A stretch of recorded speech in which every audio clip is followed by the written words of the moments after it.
O tingnan natin tong isang galing-galingan niya na na interview. Akala mo lahat kasi alam. Pag hindi alam ang sagot, wag nang dumaldal. Sabi mo hindi mo alam ang sagot. Follow up lang doon. So, will Malacanang push for amendments to the law on POGO and the law on the SIM card registration given those problems that you mentioned? SIM card earlier? registration. We have not yet talked about that, but as a lawyer, O putang ina. Hindi nyo pa napag-usapan ni Bongbong, but as a lawyer, hindi namin kailangan yung opinion mo as a lawyer.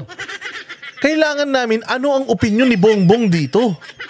Hindi opinion mo, putang ina, hindi naman ikaw ang presidente ng Pilipinas eh. Bakit yung opinion mo ang sasabihin mo sa amin? Wala kaming paki sa opinion mo kahit kumain ka ng bubog paglabas mo ng Malacanang.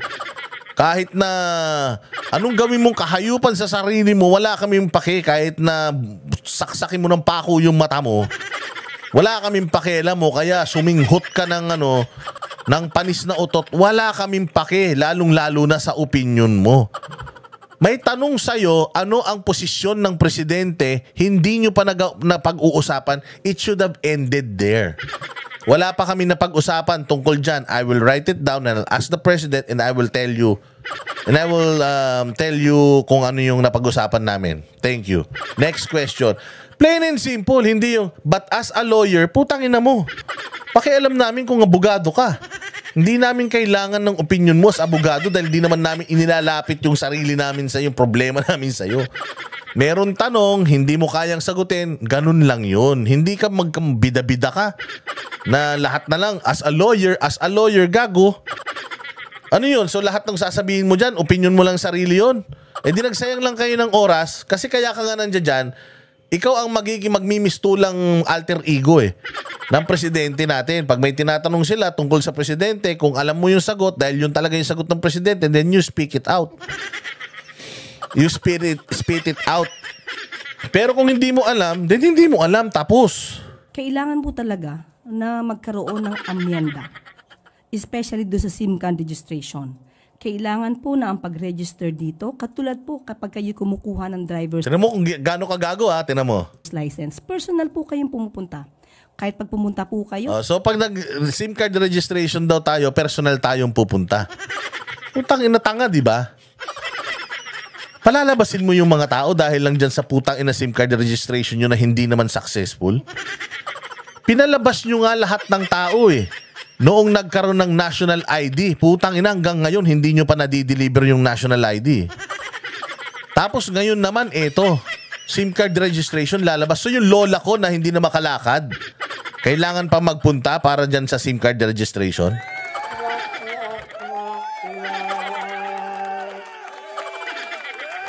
Tanga lang. Ang hilig kasi magbigay ng suggestion, hindi naman hindi naman kasi hinihingi yung suggestion mo. Hindi naman hinihingi yung legal opinion mo. Ang hinihingi nung reporter, ano ang kasagutan ng presidente natin? Hindi naman pala hindi naman pala official statement ng presidente yung pinagsasabi mo, ba't mo pa sinasabi? Di ba? Bida-bida kasi. Sige, diretso. at kumuha po ng NBI clearance, pumupunta po kayo ng personal. Kakayanin Yung lola ko hindi nakukuha ng NBI clearance yun. Tangina niyan, unang sa lahat, walang record sa NBI yun, sa sobrang tanda na nun. So kung ako, pupunta talaga ako, requirement yun Ang tangina, SIM card ko, pupunta pa ako sa'yo? Tanga ka ba? Alam mo ba ginagawa ng administrasyon ngayon? Dinidigitalize na, yun ang pangarap ni Marcos Digitalize na. Lessen na yung human intervention. Yung human interaction. Gusto niya lahat, lahat online na. Bopols ka ba? Pati nga yung pag-withdraw sa bangko ngayon, online na Di ba? Malilipat mo na ng mga account kung saan-saan yung pera mo Dahil online na ngayon, tas ikaw putangin na gusto mo ibalik tayo sa nakaraan. Gusto mo back to Stone Age tayo, punta pila-pila kami lahat kami na may SIM card. Alam ba kung ilang milyong Pilipino yan? Kaya nyo i-accommodate yan, ma'am? Kaya mo?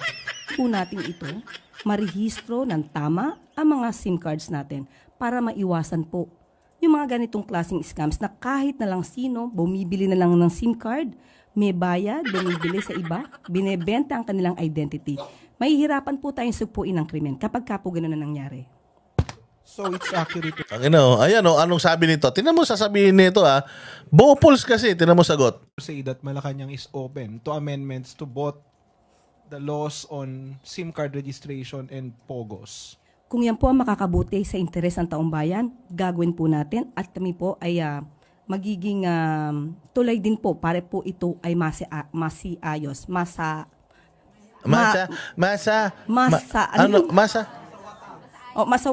Tangina. Pinuturuan pa, masawata, alam mo, ganito lang kasi yan. Ang tanong sa'yo, so ito po ba, ibig mo sabihin, open ang Malacanang sa ganito, sa ganyan? Ikaw na nagsabi kanina Hindi nyo pa napag-uusapan ng presidente. Tapos sasagot ka in behalf of your president. Sasabihin mo na yes, open kayo. Sabi mo nga, hindi nyo pa napag-uusapan So, you're acting as a president already? Tapos, feeling mo presidente ka na porket na utal-utal ka? Utal-utal yung presidente, pero pucha naman, pakaina naman ng kukote mo Ayos. Salamat po. Death Narciso, DZRH. Follow up lang po doon, ma'am. Ito maganda. Ito yung follow-up, Kasi kung binabanggit po ninyo na yung registration dapat ay gawin doon sa mga ahensya or offices, hindi po ba taliwas yun doon sa gusto ng Marcos administration na digitalization? Ang ganda ng tagat. Yun yung sinasabi ko We are going or headed to digitalization. So yung sinasabi mo na physically magpunta kami doon to register our SIM card, do you think it contradicts yung una nang sinabi ng presidente natin? Kasi naman, hindi ka naman kasi presidente, hindi mo naman inaalam muna kasi yung mga bagay-bagay, daldal ka ng daldal. O, kita mo to. Ganyang kabobo yung abogado na yan. Simpleng tanong hindi niya maiintindihan yan. Hindi niya magigets yan. Ang tanong is, pupunta tayo, SIM card registration, digitalization, tapos physical, hindi ba? It defeats the purpose of digitalization. The reason why we are encouraging the digitalization because of the digital age, less po yung human interaction and intervention. Minsan nga maganda sa digital na transaction, walang corruption kasi nga less yung human interaction walang fixer. Di ba? So, yun kasi yung gusto ng presidente. Bakit binabago mo? Bakit ang opinion mo bilang isang abogado, mali, iba dun sa opinion ng presidente natin. Sana ang sinasabi mo dyan, yung sinabi ko kanina is just me being a lawyer. Yun na nga yung sinasabi ko sa'yo. Hindi ka naman kasi hinihingi yung suggestion mo. Na-confuse tuloy, pati yung mga nasa press corps. Sabi nila, so parang iniisip tuloy nila lahat ng lumalabas sa bibig mo, yun yung sinasabi ng presidente, which is hindi naman talaga dahil sinabi mo kanina, akin to bilang isang abogado, hindi pa namin napag-usapan, pero ako bilang abogado, ikaw, you're speaking for yourself. So sana sinagot mo dito kay ate, no, I was just speaking for myself. That is my kumbaga if I were the president. Ganun yun, or me being a lawyer. It's not the official statement of the president. Sana kinlaro mo na, pero hindi, sagot pa rin siya. Ang masaklap, hindi niya naintindihan yung tanong. So abogado, galing-galingan, simpleng tanong, hindi naintindihan. Tinan yung sagot. Okay. Okay. Wala pa siya. Okay, sige, ganito. Okay. Meron tayong, ang polisiya at ang pinupush po ng ating Pangulo, at least magkaroon po ng 95% na transaction, digitalized transaction, especially sa government. Bakit ka? Para po mas mabilis ang transaksyon. Halimbawa. Di ba bobo? Bobo ka talaga Kanina lang, sinasabi mo, magpunta. Di ba? Pag nag-apply ka NBI, magpupunta ka. Di ba pag mag-apply ka ng ganito, ikaw yung pumupunta? Dapat pumunta rin tayo.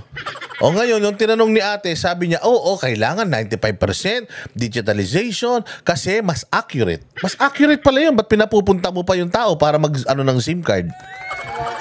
Ano ba talaga? Tangina kasi tali-talinuhan Galing-galingan kasi, bida-bida Di pa nga iniintindi yung yung tanong sagot na ng sagot Wapo, kaya umuutang sa bangko. Hindi po masyado mahihirapan dahil digitalized na lahat. Pero ang pinapato, Proud na proud siya. Sagot siya. Pero sabi ng reporter, tanga. Inan to, hindi nakikinig. Bobo. kulan niyo po ba ay patungkol kay... SIM card po. sa SIM card. Sa SIM card, putang ina. Ano ba yung pinapatungkulan mo? Puta, sumasagot na siya. Hindi niya pa alam kung ano yung pinatutungkulan. Sa SIM card pala, putang ina. Sagot ako ng sagot. Hindi pala yun yung dapat kong isagot. Kita mo ang kabobohan mo. What do you mean? Hindi ko makuha po yung inyong tanong. Tanginan yan. Hindi mo nakuha yung tanong, sagot ka ng sagot. Hindi ka ba naman tanga? Putang ina, saan ka pinaglihi ka sa bulbul? Ha? Ang gulo-gulo mo? Kahit umaga, tanghali, gabi, magulo ka? Ha? Saan ka pinaglihi sa urmot? Bopols. Nakayabang-yabangan ka kasi, galing-galingan ka, wala ka namang alam eh. Tinan mo, pag ang tanong tungkol sa gobyerno, puta, walang alam. Pag ang tanong tungkol dun sa trabaho niya, nga. Pero pag ang tanong tungkol sa Duterte, puta, dire-diretso, si Inday Sara, si Baste, si Duterte, sino ba ang kriminal? Sino ba ang ganito? Ang bilis ng utak. Pero pag ang tanong, yung matino tungkol sa trabaho niya, hindi ko maintindihan yung tanong mo. Ina mo, tanga.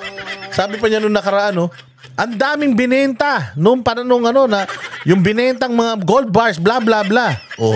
Tinanong siya, so yung gaano ba karami yung binenta? Di ko alam. Hindi pala niya alam, gago. Sagot na sagot, hindi alam.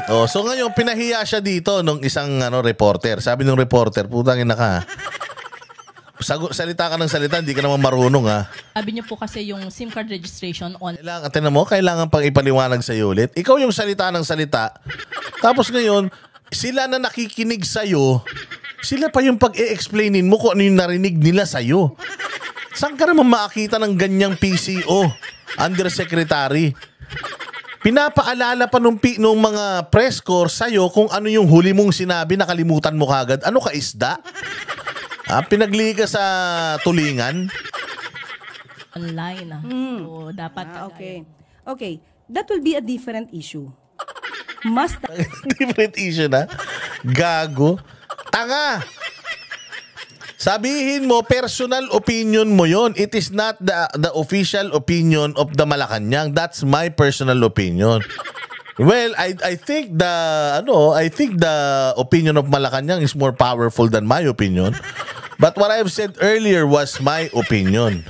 Which hindi mo naman kasi dapat sinasabi dyan yung personal na opinion mo because you are paid.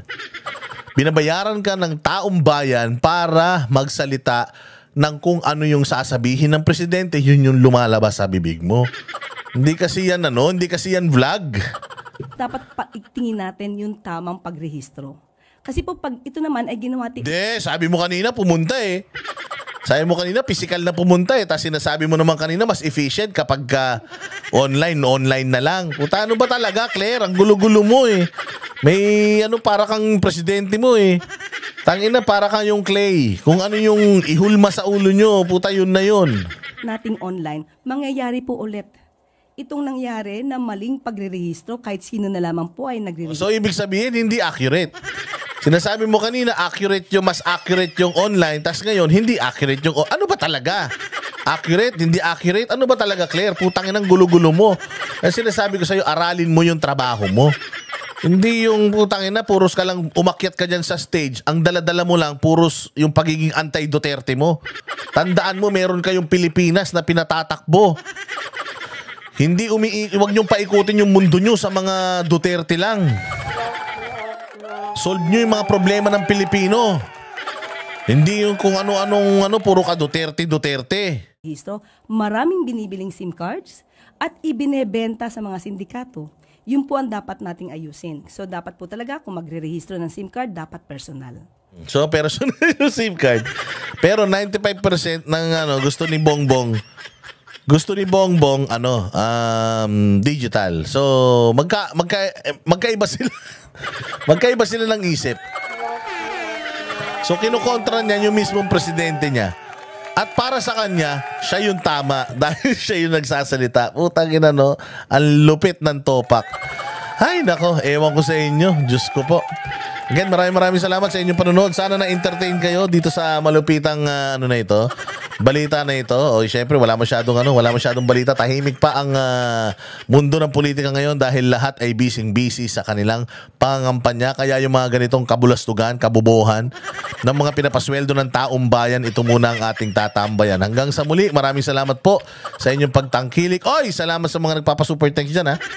Importante yan. Importante super text, hindi nyo madadala sa kabilang hukay yan, sa kabilang buhay yung mga kayamanan nyo na yan, kaya bawas-bawasan natin konti. Okay, maraming salamat sa inyo, mabuhay kayo, God bless us all, and God bless the Philippines, you're amazing, more power. Kami ang boses ng masa, hindi natatakot. Katotohanan lang, di kami nalulunod. Walang bahid ng sismis, lahat ay totoo.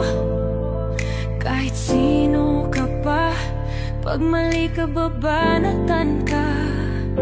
Walang pinipili kulay, wala kaming kinikilingan.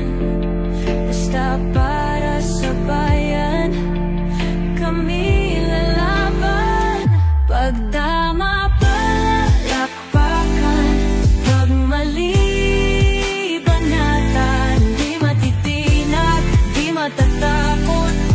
sa bayan, tuloy ang sigaw.